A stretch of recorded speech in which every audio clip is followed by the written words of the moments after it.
नमस्कार, मैं हूं सुधीर चौधरी और डीएनए में आपका स्वागत है। ये सोशल मीडिया का जमाना है, ये लाइक्स और रीट्वीट्स का जमाना है और जमाना बड़ा खराब है। आपको पता भी नहीं चलेगा कि कब किसी नेता ने आपकी जेब से पैसे निकालकर लाइक्स और रीट्वीट्स का सौदा कर लिया। नेताओं से आम जनता के रिलेशंस कभी परफेक्ट नहीं रहे।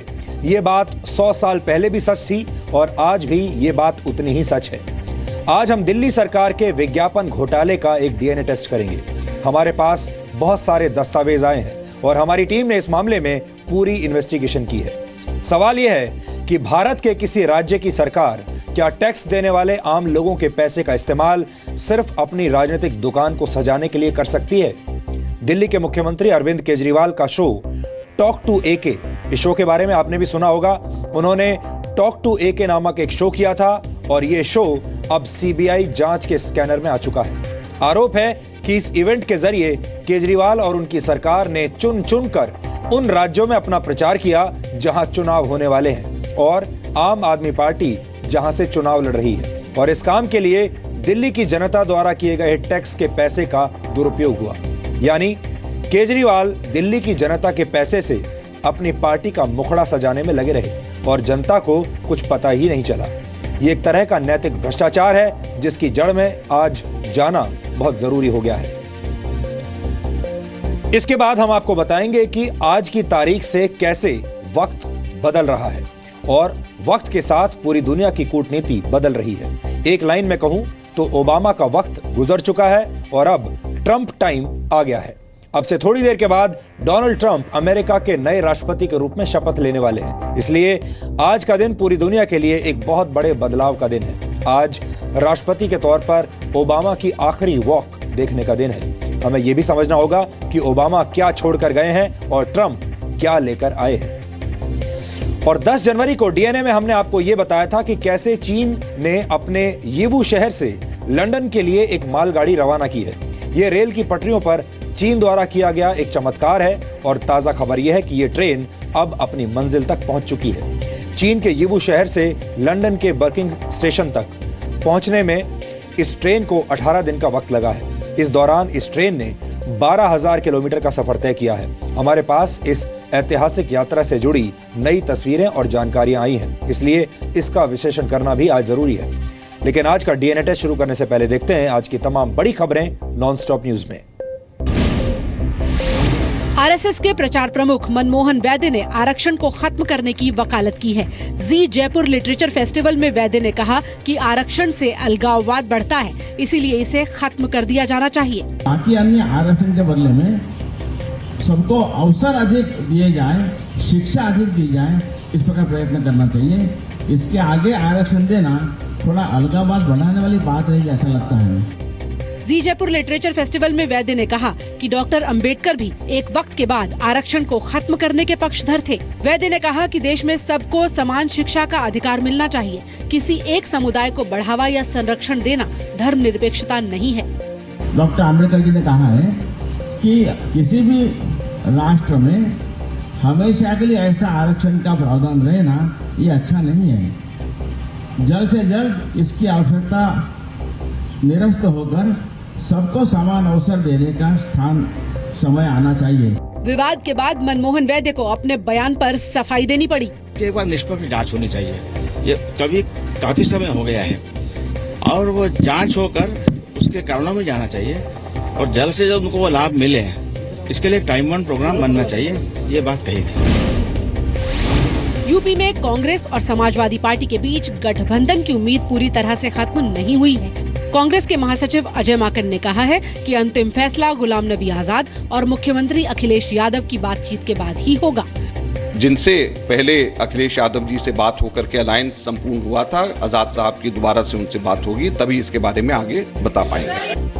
आज समाजवादी पार्टी और कांग्रेस में संभावित गठबंधन टूटने की खबर उस वक्त आई जब समाजवादी पार्टी ने पहले 191 कैंडिडेट फाइनल किए और थोड़ी ही देर बाद 19 उम्मीदवारों की दूसरी लिस्ट भी जारी कर दी। समाजवादी पार्टी ने उन सीटों पर भी अपने कैंडिडेट खड़े कर दिए जिन्हें कांग्रेस ने गठबंधन के लिए मांगा था। इससे नाराज कांग्रेस ने कहा कि वो कार्यकर्ताओं के सम्मान से समझौता नहीं करेगी। मैं ये मानता हूँ गठबंधन हो कार्यकर्ताओं के सम्मान पर। वहीं समाजवादी पार्टी ने कहा कि कांग्रेस के अड़ियल रुख की वजह से गठबंधन की उम्मीदें टूटी हैं। ये ठीक है, कांग्रेस से अलायंस की वार्ता हमारे राष्ट्रीय अध्यक्ष और प्रदेश के मुख्यमंत्री श्री अखिलेश यादव जी कर रहे हैं। कुछ कांग्रेस का अड़ियल रवैया था जिस बारे में कहीं न कहीं रुकी वार्ता। समाजवादी पार्टी ने आज उत्तर प्रदेश में उम्मीदवारों की 2 सूची जारी की। पहली सूची में 191 उम्मीदवारों का ऐलान किया, दूसरी सूची 19 प्रत्याशियों की थी। समाजवादी पार्टी ने उन जगहों पर भी उम्मीदवार तय कर दिए जहां मौजूदा विधायक कांग्रेस के हैं। समाजवादी पार्टी ने शिवपाल यादव, आजम खान और उनके बेटे अब्दुल्ला आजम, बेनी प्रसाद और उनके बेटे राकेश वर्मा को टिकट दिया है। आज ही जारी हुई दूसरी लिस्ट में अभय सिंह और मित्रसेन यादव जैसे दागी नेताओं और एमएलसी आशु मलिक को पीटने के आरोपी पवन पांडे को भी टिकट दिया गया है। हालांकि बेनी प्रसाद वर्मा के बेटे राकेश वर्मा ने केसरगंज सीट से टिकट दिए जाने पर नाखुशी जताई है। उन्होंने चुनाव न लड़ने का प्रस्ताव दिया है। सूत्रों के मुताबिक मुलायम सिंह यादव और अखिलेश यादव मिलकर 22 जनवरी को पार्टी का घोषणा पत्र जारी करेंगे। श्रीनगर में आज फिल्म दंगल की एक्ट्रेस जायरा वसीम के खिलाफ विरोध प्रदर्शन और नारेबाजी हुई। जुमे की नमाज के बाद जायरा के पोस्टर जलाए गए और जायरा को काम छोड़ने की धमकी भी दी गई। प्रदर्शनकारियों ने ऐसे पोस्टर लिए हुए थे जिसमें लिखा था कि उनकी रोल मॉडल जायरा नहीं इंशा मलिक है। इंशा वो छात्रा है जो आतंकी बुरहान वानी के मारे जाने के बाद घाटी में हुए प्रदर्शनों के बाद पैलेट से घायल हो गई थी। जलीकट्टू परंपरा पर बैन के खिलाफ तमिलनाडु सरकार के अध्यादेश को केंद्र सरकार ने मंजूरी दे दी है। केंद्र सरकार ने अध्यादेश में कुछ संशोधनों के साथ अध्यादेश को राष्ट्रपति के पास मंजूरी के लिए भेजा है। अध्यादेश को राष्ट्रपति की मंजूरी मिलते ही जलीकट्टू पर सुप्रीम कोर्ट का बैन निष्प्रभावी हो जाएगा। वहीं इस मामले में आज सांप्रदायिक राजनीति भी शुरू हो गई। जलीकट्टू परंपरा पर बैन को लेकर हो रहे प्रदर्शनों के बहाने AIMIM नेता असदुद्दीन ओवैसी ने कॉमन सिविल कोड का मुद्दा उठा दिया। ओवैसी ने ट्वीट करके कहा, जलीकट्टू पर हो रहे प्रदर्शन हिंदूवादी ताकतों के लिए एक बड़ा सबक है। समान आचार संहिता इस देश पर थोपी नहीं जा सकती क्योंकि यहाँ सिर्फ एक संस्कृति नहीं है। जल्लीकट्टू पर बैन को लेकर चेन्नई से लेकर देश के कई शहरों में आज भी प्रदर्शन हुए। चेन्नई के मरीना बीच पर चौथे दिन भी भारी तादाद में प्रदर्शनकारी इकट्ठा हुए। लोगों के प्रदर्शन को समर्थन देने के लिए रजनीकांत समेत दक्षिण भारत के कई फिल्मी सितारे भी उतरे। मुंबई में भी जल्लीकट्टू के समर्थन में लोगों ने ह्यूमन चेन बनाई। लोगों ने दिल्ली के जंतर मंतर पर भी प्रदर्शन किया। इसी मुद्दे पर मंबालम ट्रेन रोकने की कोशिश कर रहे DMK के कार्यकारी प्रमुख MK स्टालिन समेत कई पार्टी कार्यकर्ताओं को भी हिरासत में लिया गया। 48 घंटे बीत जाने के बाद भी कन्नूर में बीजेपी कार्यकर्ता की हत्या के आरोपी की गिरफ्तारी नहीं हुई। बुधवार को बीजेपी कार्यकर्ता संतोष की चाकू से मारकर हत्या कर दी गई थी। आरोप CPM कार्यकर्ताओं पर है। आरोपियों की गिरफ्तारी की मांग पर कल बीजेपी ने कन्नूर बंद किया था। आज RSS ने कम्युनिस्ट पार्टी को मर्डर पार्टी करार दिया। हालांकि CPM इसे केरल सरकार को बदनाम करने की साजिश बता रही है। मैं उनको एक चेतावनी देना चाहता हूँ कि राष्ट्रीय स्वयंसेवक संघ पूरे देश भर में फैला हुआ संगठन है। यदि उन्होंने हत्या की राजनीति नहीं रोकी तो इसका अंजाम बहुत ही बुरा होगा। गलत तरीके से कोर्ट मार्शल कर जेल भेजे जाने के एक मामले में 26 साल बाद एक सैनिक को इंसाफ मिला है। आर्म्ड फोर्सेज ट्राइब्यूनल की लखनऊ बेंच ने सेकंड लेफ्टिनेंट शत्रुघ्न सिंह चौहान को बेदाग माना है।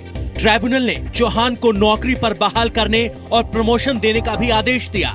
इस मामले में केंद्र सरकार और आर्मी चीफ पर 5 करोड़ का जुर्माना भी लगाया है। जुर्माने की रकम में से 4 करोड़ चौहान को मुआवजे के तौर पर दिए जाने का आदेश दिया है। शत्रुघ्न सिंह चौहान का 1991 में कोर्ट मार्शल कर दिया गया था। और इस मुकदमे में कोर्ट ने रोज हियरिंग लगाते हुए हर कंप्लेन के हर पहलू को जांचा। इस तथ्य और निष्कर्ष पे पहुंचे हैं कि सोने की कहानी को वाकई दबाने के लिए एप्लीकेंट के ऊपर में petitioner Shatrughan Singh second lieutenant Shatrughan Singh Chauhan को इन फर्जी केसों में फंसाया गया है। मेमोरी गर्ल के नाम से मशहूर प्रेरणा शर्मा का नाम Guinness book of world records में दर्ज हो गया। 19 साल की प्रेरणा ने महज 8 मिनट 33 सेकंड में 500 नंबरों को उल्टा और सीधा याद कर रिकॉर्ड अपने नाम किया। इसके लिए प्रेरणा को स्क्रीन पर 500 नंबर दिखाकर हटा लिए गए। इसके बाद प्रेरणा ने नंबरों को उसी क्रम में बताया जिसमें वो दिखाए गए थे। इसकी प्रेरणा, रिकॉर्ड बनाने की प्रेरणा मुझे कहीं से नहीं मिली, बस मुझे मम्मी के पास ट्रॉफीज थी तो मुझे भी इकट्ठी करनी थी। ट्रॉफी इकट्ठी करने की प्रेरणा मुझे मम्मी से मिली थी। और मेरा पहला रिकॉर्ड इंडिया बुक रिकॉर्ड था जो 7 जनवरी 2016 को बना था। मथुरा की रहने वाली प्रेरणा शर्मा से पहले ये रिकॉर्ड अमेरिका के लांस शेरहार्ट के नाम दर्ज था, जिन्होंने स्क्रीन पर दिखाए गए 300 नंबर याद किए थे।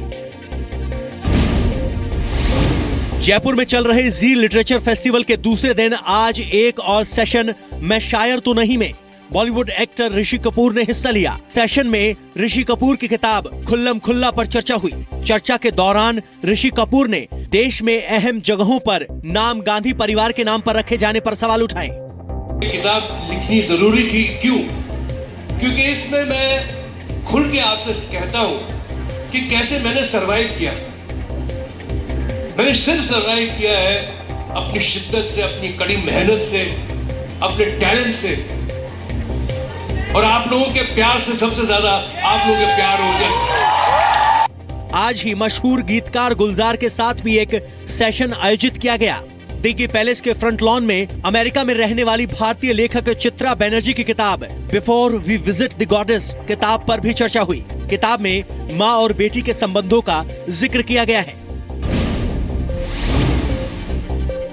70 साल के डोनाल्ड ट्रंप आज अमेरिका के 45वें राष्ट्रपति के रूप में शपथ लेंगे। शपथ ग्रहण समारोह की theme make America great again रखी गई है। अब से कुछ ही देर बाद अमेरिका के मुख्य न्यायाधीश जॉन रॉबर्ट्स ट्रंप को शपथ दिलाएंगे। शपथ ग्रहण के लिए व्हाइट हाउस पहुंचने पर बराक ओबामा ने ट्रंप का स्वागत किया। वहीं न्यूयॉर्क में ट्रंप टावर के बाहर बड़ी संख्या में लोगों ने ट्रंप के खिलाफ प्रदर्शन भी किया। डोनाल्ड ट्रंप का शपथ ग्रहण समारोह वॉशिंगटन डीसी की कैपिटल बिल्डिंग के वेस्ट फ्रंट में होगा। समारोह में $200 मिलियन यानी करीब 1360 करोड़ रुपए खर्च होंगे। सबसे ज्यादा खर्च सुरक्षा पर होगा। शपथ ग्रहण समारोह में 36 राज्यों से आए 28,000 सुरक्षा कर्मी तैनात किए गए हैं। इसका खर्च करीब $100 मिलियन यानी 680 करोड़ रुपए आने की उम्मीद है। ये अब तक का सबसे खर्चीला शपथ ग्रहण समारोह होगा। समारोह में हॉलीवुड स्टार्स के साथ बॉलीवुड के कलाकार भी परफॉर्म करेंगे। अमेरिका ने लीबिया में बमबारी करके 80 से ज्यादा ISIS आतंकियों को मारने का दावा किया है। इसके लिए अमेरिका ने एक वीडियो भी रिलीज किया है। अमेरिका के मुताबिक बुधवार रात B-2 बॉम्बर्स ने सिर्त शहर से 45 किलोमीटर दूर ISIS आतंकियों पर बम गिराए। अमेरिकी हमले में ISIS आतंकियों के 2 कैंप तबाह हुए हैं। अमेरिका के रक्षा मंत्री एस्टन कार्टर ने बताया है कि हमले में मारे गए कुछ आतंकी ऐसे भी हैं जिन्होंने यूरोप में आतंकी हमलों की साजिश रची थी।